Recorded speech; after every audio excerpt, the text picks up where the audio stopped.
លំហាត់រកលក្ខខណ្ឌ a និង b ដើម្បីឲ្យ a អាចជាបន្សំលីនីយរនៃ3អងនិង3ឌឺអញ្ចឹងយើងមានទី1 a ស្មើប៉ុណ្ណឹង b អងស្មើប៉ុណ្ណឹងនិង3ឌឺស្មើប៉ុណ្ណឹងដូចមុនដែរដើម្បីឲ្យជាបន្សំលីនីយរយើងអាចសរសេរបានថាតើ a ហ្នឹងស្មើនឹង x អងគុណនឹង3អងបូកនឹង x ឌឺគុណនឹង3ឌឺហើយយើងជំនួសឡៃចូលទាំងអស់ទៅយើងទិញបានប្រព័ន្ធសមីការ x អងបូកនឹង 2x ឌឺស្មើនឹង a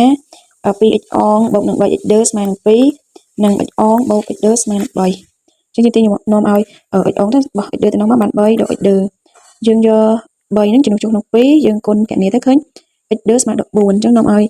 x អងស្មើនឹង7អញ្ចឹងដូចនេះយើងជំនួសក្នុងសមីការមួយវិញទៅ7 4 ពីរដង8ដក8 7ដក8ឃើញដក1ដូចនេះ a ស្មើនឹងដក1លំហាត់ទី2